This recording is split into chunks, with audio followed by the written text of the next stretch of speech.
Dan membangkrutkan media sama saja dengan membungkam media atau membungkam kebebasan pers. Ya, awal mulanya dari berita di web Tempo. Tempo Harian mempublikasikan berita risiko Bulog setelah cetak rekor stok beras sepanjang sejarah. Itu beritanya tentang kebijakan Presiden Prabowo yang memerintahkan Bappenas melalui Bulog menyerap seluruh gabah petani. Jadi tidak lagi berdasarkan kualitas dalam satu harga, sehingga petani ada di dalam beritanya itu menjual gabah kepada Bulog dicampur. Ada yang belum matang, ada yang campur tanah, bahkan mereka menyiramkan air ke dalam gabah yang mereka jual. Untuk apa? Untuk agar berat si gabahnya, karena hanya satu harga, sehingga mereka mendapatkan dana pembelian lebih banyak. Nah, dari situ memang kebijakan inequality ini menghasilkan rekor baru dalam penyerapan gabah di Bulog sampai 4 juta ton, tertinggi dalam sejarah. Tetapi akibat dari pencampuran tadi itu membuat stok gabah di Bulog menjadi rusak. Petani mengakui itu, bahkan Menteri Amran di dalam berita tersebut dikutip bahwa ada beras yang rusak. Nah, Tempo kemudian berdasarkan fakta-fakta di dalam berita itu membuat satu poster yang menjadi pengantar bagi berita itu dengan judul "Poles-poles beras busuk". Kata busuk ini mengacu pada fakta yang ditemukan dalam artikel itu, yaitu seperti tertuang dalam Kamus Besar Bahasa Indonesia, ada dua makna dari kata busuk, yaitu rusak dan berbau tidak sedap. Jadi sehingga posternya poles-poles beras busuk. 2 hari kemudian ada pejabat Kementerian Pertanian namanya Wahyu Indarto mengadukan poster tersebut, bukan beritanya, kepada Dewan Pers. Nah, kemudian Dewan Pers memediasi.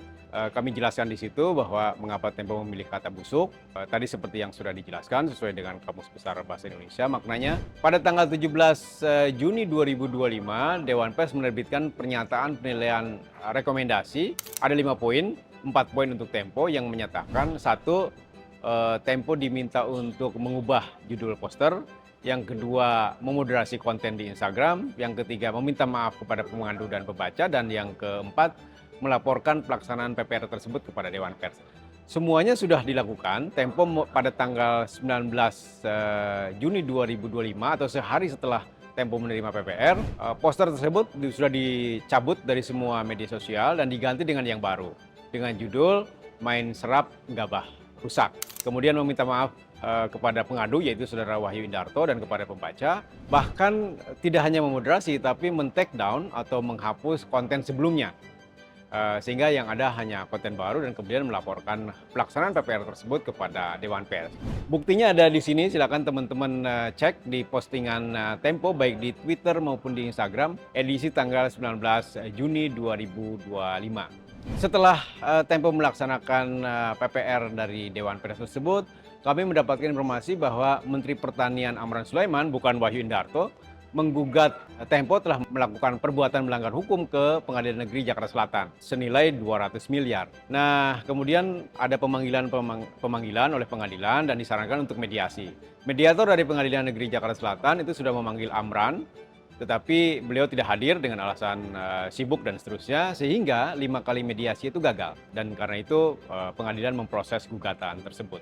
Sampai kemarin ada 3 November 2025 ada pemeriksaan saksi ahli dari Dewan Pers, dan di luar pengadilan teman-teman wartawan itu berdemonstrasi memprotes gugatan Amran karena mereka menilai gugatan kepada pengadilan dengan nilai yang begitu besar itu beredel gaya baru. Karena kalau hakim mengabulkan, maka Tempo otomatis bangkrut dengan nilai yang begitu besar.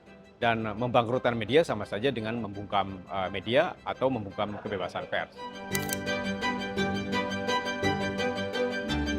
Seharusnya karena tuduhannya adalah perbuatan melawan hukum, yaitu mereka keberatan atas pelaksanaan PPR Dewan Pers, semestinya bukan datang ke pengadilan, tapi Saudara Wahyu Indarto datang kembali ke Dewan Pers untuk menyampaikan keberatan bahwa menurut mereka Tempo tidak menjalankan PPR dengan benar, menurut penilaian mereka. Lalu Dewan Pers memanggil kembali Tempo, mendudukannya kembali, memediasinya kembali.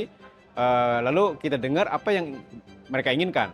Itu yang diatur dalam peraturan Dewan Pers sebagai pelaksanaan dari Undang-Undang Pers. Karena begitulah cara beradab dalam demokrasi menyelesaikan sengketa pers. Bukan datang ke pengadilan dengan nilai yang begitu besar.